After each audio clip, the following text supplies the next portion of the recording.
Benvidos e benvidas a un novo webinario da Oficina Económica de Galicia, no que hoxe falaremos sobre como crear experiencias dixitais eficaces. En primeiro lugar, voulle dar paso a Isabel Balseiro, que é técnica de proxectos da Oficina Económica de Galicia, e que vai presentar brevemente os recursos que tedes dispoñibles ás empresas a través desta oficina. E logo xa continuará Marta Gil, que é técnica de proxectos en Innova e experta colaboradora da Oficina Económica de Galicia. Entón, como vos dicía, comenzamos con Isabel, benvida. Ola, bo día a todos e a todas. Moitas gracias novamente por acompañarnos neste webinar sobre crear experiencias digitais eficaces.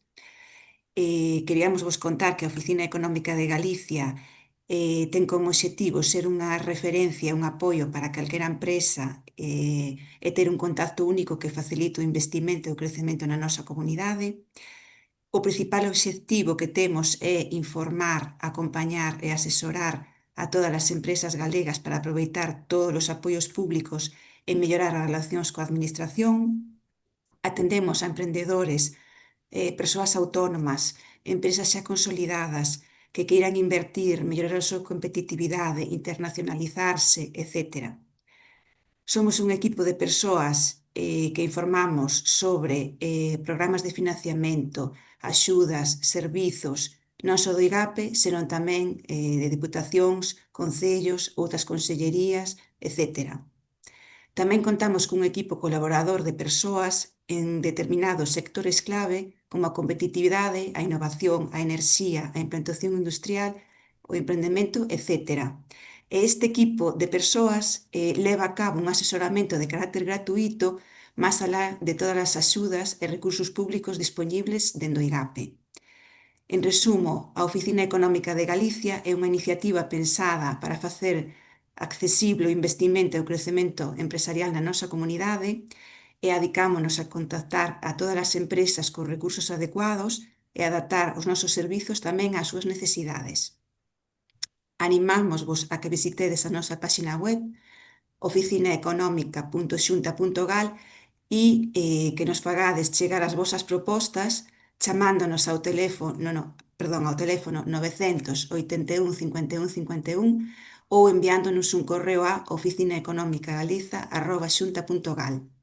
Eu, sen máis, xa vos deixo con Marta Gil, experta colaboradora da Oficina Económica, para abordar o contido do webinar Crear experiencias digitais eficaces. Moitas grazas, Isabel. Xa podes compartir, Marta, a presentación e comenzamos Perfecto. coa temática.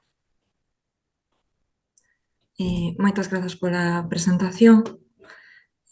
Vamos a comenzar con esta pequena píldora de contidos sobre a experiencia de usuario. Digo pequena porque, bueno, é un contacto moi breve de media hora, pero a intención é basicamente que saia desde aquí sabendo moi ben que puntos de mellora identificar nos vosos produtos digitais, tendo moi claro en que aspectos vos deberíades fixar tanto nos vosos deseños como nos dos demais. Vamos a revisar primeiro uns conceptos clave. Me gustaría empezar un pouco o webinario entrando en materia con algo de glosario. Quero vos explicar en primeiro lugar que é o IPO. O IPO, que as siglas funcionan con interacción persoa-ordenador, é a disciplina que xorde no momento en que aparecen os primeiros ordenadores. Incluso cando eran moi sinxelos, era necesario estudar cal era o linguaxe ou a linguaxe que se iba a utilizar para que unha persoa se comunicara ca máquina, ca pantalla. Esta rama de estudio que comprenderedes que empezou sendo moi simple, moi directa, foi evolucionando segundo evolucionan os propios dispositivos. Como comprenderedes, non era o mesmo cando antes dos 80 a única ferramenta que tiñamos para comunicarnos co ordenador era o teclado, pero despois deses anos xa se populariza, por exemplo, o uso do rato ou do punteiro. E xa non te conto cando empezou a usarse a tactilidade da pantalla ou o dedo, non, para interactuar. Despois desta breve contextualización co tema do IPO, da interacción persoa-ordenador, debemos ter moi claros os conceptos clave desta disciplina, que son a usabilidade, a accesibilidade, a experiencia de usuario e o deseño de interfaces. Estas últimas dous son un pouco as ramas que máis nos ocupan neste webinario. A usabilidade indica que tan fácil e eficiente é para o usuario interactuar con un sistema. A accesibilidade mídese todos os usuarios, incluídas persoas con diversidade funcional, poden usar o sistema. E a experiencia de usuario estuda as emocións, as percepcións e respostas dos usuarios a interactuar. Por outra parte, o deseño de interfaces vai da man da experiencia do usuario e o que rixe os aspectos visuais e funcionais que facilitan esa interacción. En definitiva, a User Experience, User Interface, que son estas últimas dous patiñas da IPO, amplían o enfoque da IPO a un nivel máis profundo e máis integral. E cales son os beneficios de ter en consideración o deseño de experiencia de usuario para os nosos produtos?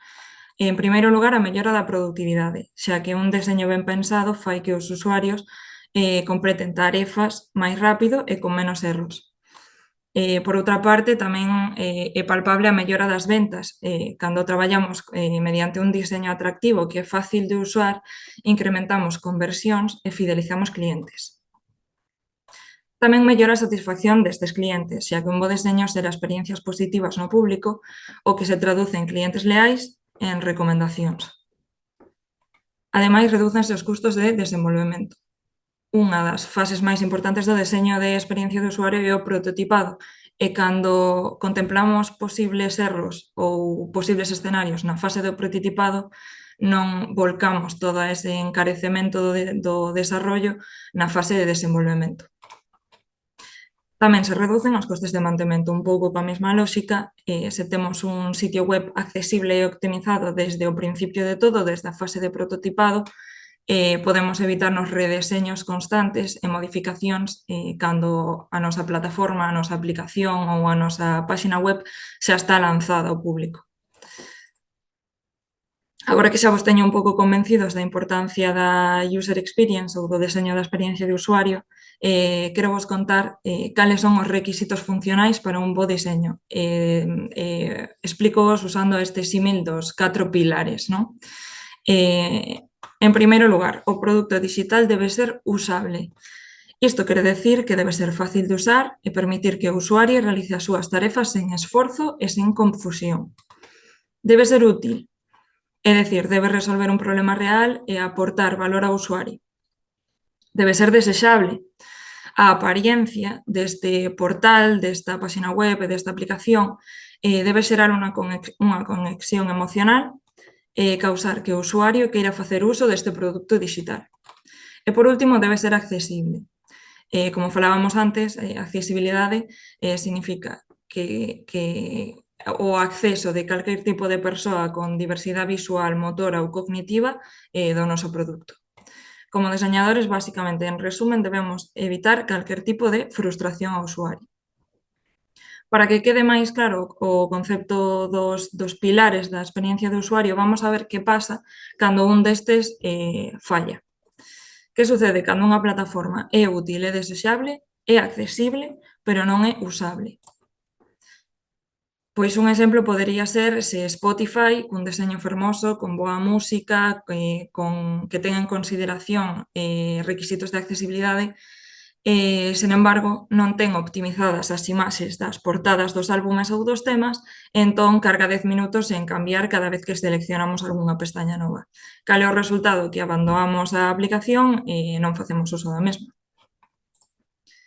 Que pasa? Cando o produto está ben feito, pero non resolve un problema real, é dicir, é usable, é desexable, é accesible, pero non é útil. Pois, por exemplo, esta aplicación. Esta aplicación simplemente conta cantas pezas de sushi comiches mentras estás no buffet de turno. Esta aplicación non organiza as túas comidas, non garda ningún historial e non te conecta con restaurantes, simplemente suma números. Por decirlo de alguna maneira, nin sequera diferencia entre makis, nin diferencia entre nigiris. Útil, bueno, non é. Este é un exemplo perfecto dun produto que usas unha vez por diversión, pero que ao non resolver ningún problema real non é buscado en Google e non xera retención no usuario. Agora vemos que pasa se non é desexable, algo útil, usable, accesible, pero que non conecta emocionalmente co usuario. Pois, por exemplo, presentovos esta páxina, que é a páxina do Corte Inglés en 2004. Probablemente esta plataforma siga sendo totalmente funcional a día de hoxe, xa que o portal web do Corte Inglés a día de hoxe non ten máis funcionalidades que esta, cumple os mesmos obxectivos, non, por así decirlo. Pero eu non me imagino a ninguno de vos comprando os regalos de Nadal nesta páxina. Non conecta emocionalmente cas persoas do ano no momento no que estamos. E, por último, o pilar de accesibilidade. Este é un dos pilares máis importantes, pero tamén é un dos máis complexos a detectar, porque se carecemos de formación e somos persoas usuarias sen ningún tipo de diversidade funcional, o máis probable é que na maioría dos casos nin sequera detectemos problemas de accesibilidade. É por isto que este é un ámbito que require certa especialización, pero sobre todo require certa empatía, polo que as claves que vos vou comentar van a ser en un principio suficientes para corrixir estes erros. Un exemplo de un medio moi relevante como é a New York Magazine non é del todo accesible, ten erros de accesibilidade notorios, que aínda tendo un equipo super amplio de traballadores para ter a web máis potente, pois aínda así cometen esos erros de empatía, non? Cales son neste caso? Pois que é imposible navegar entre os menús colapsados que vemos na dereita exclusivamente co teclado. Polo tanto, as persoas que non teñan demasiada mobilidade van a ter o complicado para ler un artículo na New York Mag. Outro exemplo de non accesibilidade, as imaxes non teñen texto alternativo. Isto quere decir que cando pasas co ratón por encima das imaxes non se te suxire un texto. Que pasa? Que as persoas con dificultade de visión non van poder utilizar un lector de pantalla para que lles indique que se ve na páxina web. Vale, tendo estas pinceladas da experiencia de usuario, como poñemos en práctica un pouco estas nocións? Como deseñar sen ser experto? A idea está en fixarse en elementos de estructura e orde por un lado e de armonía e coherencia polo outro.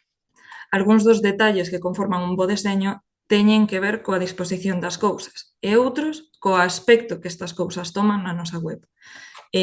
O que vamos a ver agora vai ser unha serie de exemplos con erros moi comúns tanto na parte de estructura por un lado e na parte de armonía polo outro.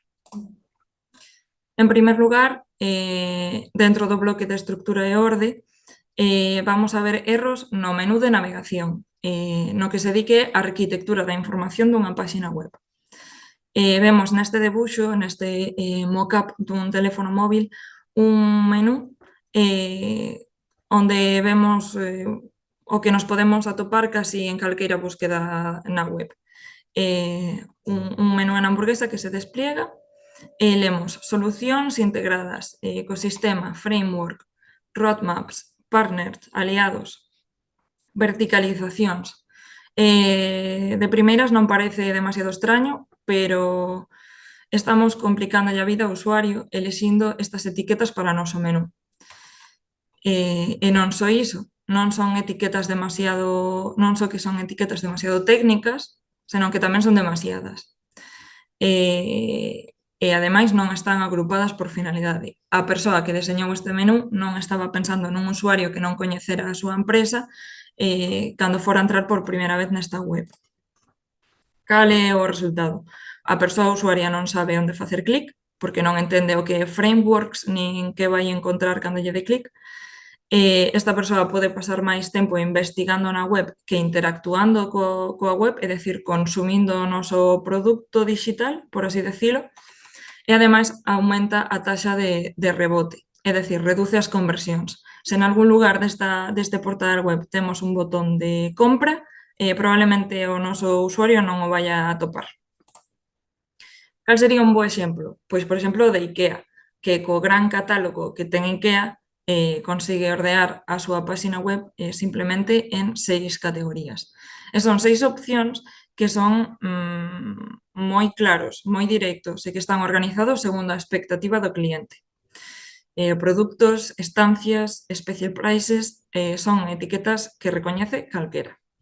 E ademais están orientados a cal sería a expectativa. Por exemplo, en produtos, en estancias, acabaremos por atopar a estantería Kallax, a lámpara non sei canto, pero está organizada a información diferente, de xeito que, según se atope máis cómodo unha persoa ou outra, vai entrar a estancias para buscar o salón para encontrar o sofá, ou vai a entrar directamente en produtos para buscar sofás e encontrar o sofá. Non hai maneira de que o usuario non consiga encontrar o botón de comprar nesta web. Outro erro típico que ten que ver coa estructura e coa orde na que dispoñemos os nosos produtos digitais ten que ver ca lóxica das tarefas das pantallas. A lóxica no orde no que mostramos estos requisitos, non? Por exemplo, pedir iniciar sesión demasiado temprano nunha web, cando todavía nin sequera coñeces a función da web. Neste caso vemos no mockup, no debuxo do móvil, que se está pedindo os datos bancarios antes de resumir o pedido do comprador. E ao final pregúntase pola dirección. Isto que consigue? Que a persoa usuaria non entende o que se lle está pedindo nin en que punto do proceso está realmente. Pode desconfiar e dudar de si é seguro ou non esta compra que está facendo e aumenta o abandono a medio camiño do proceso. Unha boa práctica pode ser seguir o exemplo de Booking. Booking segue a orden lóxica da tarefa, que neste caso sería unha inspección do que se está mercando, neste caso unha estancia. A seguinte tarefa sería a recollida de datos e a terceira tarefa a finalización da reserva e a confirmación de compra. Unha moi boa práctica é usar o número 1, 2 e 3, é dicir, deixar gráficamente constancia dos pasos que se están seguindo e en que momento da tarefa se atopa o usuario. Outro erro típico de orde e estructura nas webs. Como organizamos os contidos dentro da pantalla. Neste exemplo, non vemos ningún tipo de indicación sobre a xerarquía dos diferentes contidos. É moi importante tender á eficiencia e tender á axilidade cando estamos deseñando. Non podemos permitir que o usuario teña que pensar varios segundos cal é o botón de compra, por decirlo dunha forma sinxela, ou cal é o título da páxina, que contido se está vendo, que se lle está contando nesta páxina, non? Cal é a consecuencia? O usuario non sabe onde mirar primeiro, costa entender a mensaxe, non se atopan botóns de acción e se provoca fatiga visual e abandono rápido da páxina polo usuario. Que boas prácticas podemos incluir neste punto?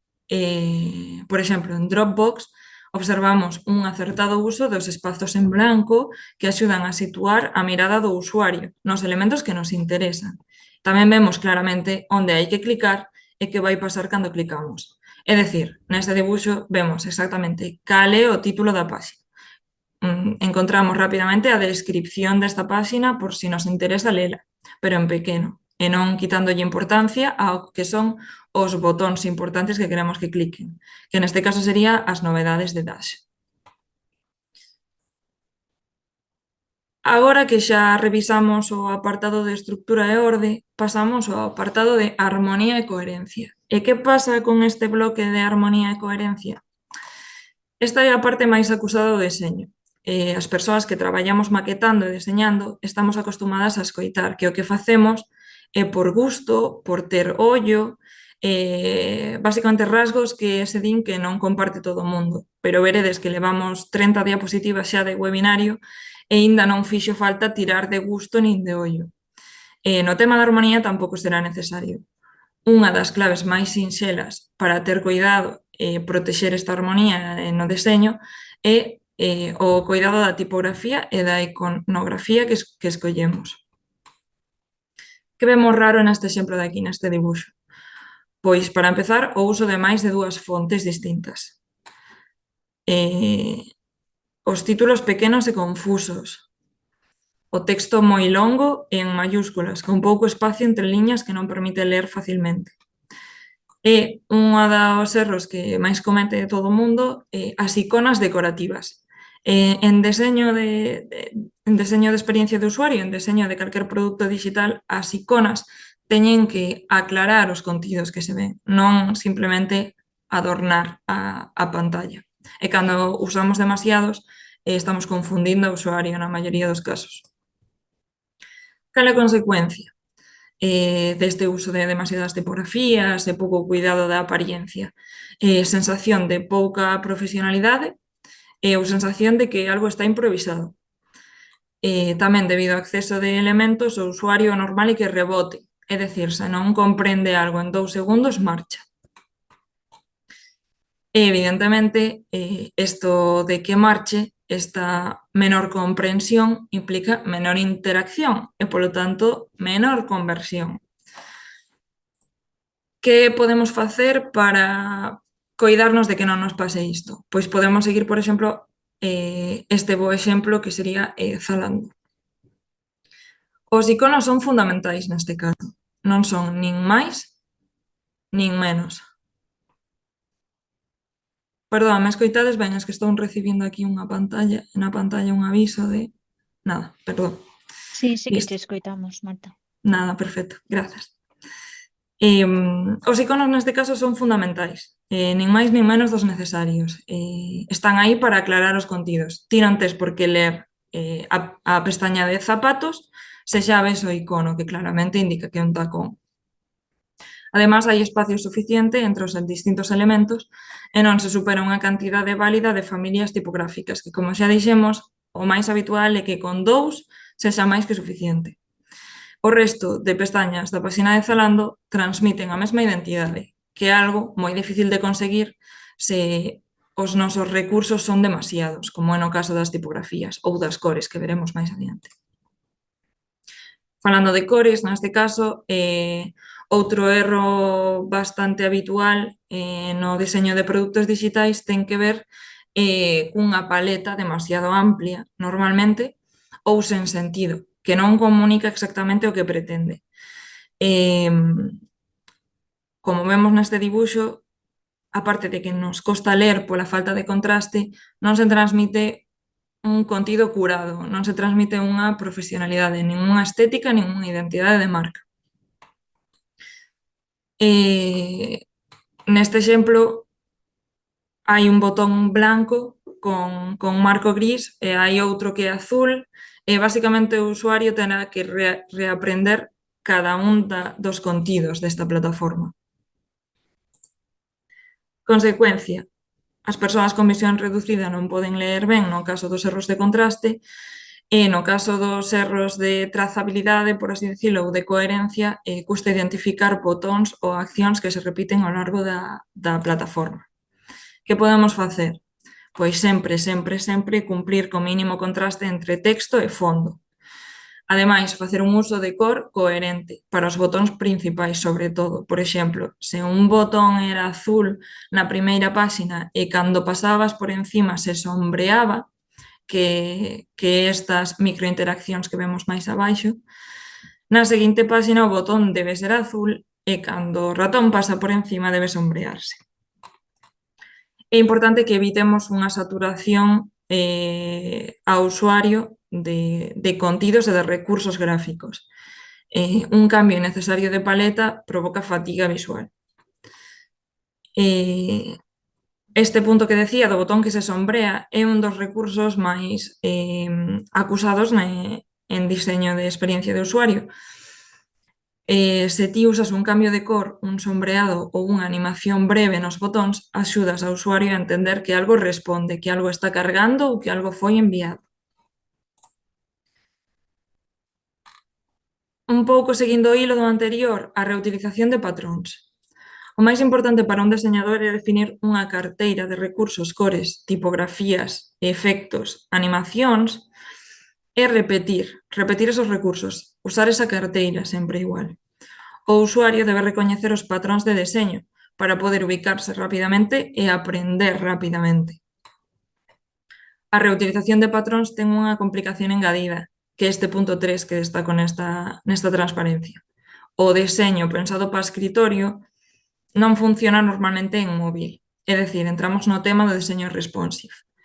Un erro na reutilización de patróns pode ser reutilizalos tal cual tamén nas pantallas máis pequenas, facendo que a páxina non se adapte a outros formatos. Ten unha complicación extra porque non utilizando exactamente unha mesma caixa de contido ou un mesmo botón na web versión escritorio que na web versión móvil, tense que comprender que se trata da mesma identidade visual. Que pasa cando facemos todo o anterior mal? O usuario sente que está nun lugar distinto e ten que reaprender cada pantalla. Boas prácticas. En definitiva, o gusto e o ollo que falaba antes dun diseñador baséase fundamentalmente en repetir o estilo de botóns, o estilo de caixas de avisos en toda a aplicación ou en toda a web e reutilizar os diseños e as disposicións. Se colocas o texto principal no lado esquerdo, manter ese formato ao longo da web, non? O tema do deseño responsive que comentei antes dá para un webinar en sí mesmo, pero unha boa práctica sería, por exemplo, deseñar primeiro nas pantallas máis pequeñas e logo transformalo ao escritorio. Chegando un pouco ao final da checklist, do webinar, quería compartirvos esta checklist. Penso que é unha herramienta un pouco útil para que poidades estudar como de ben deseñados están os produtos digitais que vos desarrollades ou que están no voso entorno. Podemos ir revisándolo un poquinho. A estrutura lóxica. O menú principal ten entre 5 e 7 opcións. Os nomes das seccións están pensadas para usuarios en tecnicismos internos. Basicamente é ir estudando cada pregunta e comprobando que todo está máis ou menos en orde. E, por último, quería compartirvos unhas ferramentas, neste caso unhas ferramentas online que configuran unha pequena suite, non, de recursos para o diseñador. En primeiro lugar, presentarvos que Figma é a ferramenta gratuita de diseño prototipado por excelencia, porque é moi intuitiva e permite crear mockups e compartir o traballo coa equipa de maneira gratuita. Evidentemente, ten a súa versión de pago con moitas máis funcionalidades, pero a versión sencilla e gratuita é moi potente para empezar e incluso para traballar profesionalmente. Web Accessibility Tool é un portal no que ti podes pegar a URL dunha páxina web e comprobar como de accesible esa páxina. Vai facer unha pequena análise e vai indicar todos os erros de accesibilidade por todas partes nas nosas webs. É moito máis común do que podedes pensar. Todos metemos a pata en algún momento, seguro. Fontpair.co serve para escoller combinacións de tipografías e te permite non prototipar, pero sí visualizar diferentes pseudoproductos para ver como quedarían estas tipografías que eliximos. Por exemplo, cun simple botón podes ver como queda esta tipografía coa outra no que sería unha landing dunha web ou no que sería un post de Instagram ou no que sería un cartel de 3x2. Colors é un xerador de paleta de cores no que ti podes seleccionar un color ou facer unha búsqueda de paletas en sí mesmas ou partir dun color para xerar cores complementarios, cores que funcionan xuntos, cores que pegan, non? E, por último, o V0 de Vercel é un asistente de inteligencia artificial, é unha especie de ChatGPT que serve para diseñar aplicacións. Este produto xera un código tamén, pero normalmente non é demasiado útil, por así decirlo. Os desarrolladores e os programadores non están moi de acordo ca maneira na que o programa este chat, pero sí que é moi útil para prototipar rapidamente, porque en lugar de un texto que te pode vomitar ChatGPT, V0 vomita unha especie de prototipo funcional no que ti podes ir clicando e ir navegando nas páxinas que xeras a partir de un prompt.